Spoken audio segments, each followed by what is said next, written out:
FIA immigration की Islamabad international airport पर कार्रवाई। जाली रेसिडेंट कार्ड पर सफ़र करने वाले 4 मुसाफिर ऑफलोड कर दिए गए।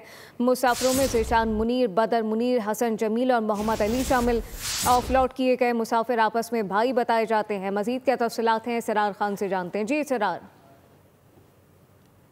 ये इस्लामाबाद सर्किल की जानिब से एक कार्रवाई इस्लामाबाद एयरपोर्ट पे अमल लाई गई है, जिसमें 4 मुसाफिर फ्लाइट नंबर J2144 के जरिए बाकू के रास्ते लिथुआनिया जा रहे थे, जिनको मुसाफिरों को इमिग्रेशन हकाम की जानिब से शक हुआ कि इनके जो रेजिडेंट कार्ड है वो जाली है। इस हवाले से जब उन्होंने मजीद तफ्तीश की तो मालूमात ये हासिल हुई कि चारों जो मुसाफिर से जिनका ताल्लुक बेलम से, उनके पास जो रेजिडेंट कार्ड है वो उन्होंने एक एजेंट को बाकायदा 8,000 यूरो देकर हासिल किए हैं और जो कि जारी है। जिसके बाद जो है FIA सामने मज़कूरा जो चारों मुसाफिर है उनको ऑफलोड कर दिया और मजीद तहकीकात के लिए FIA सर्कल जो है मुंतकिल कर दिया गया है। मजीद तहकीकात जारी है। सरार खान अपडेट कर रहे थे, आपका शुक्रिया।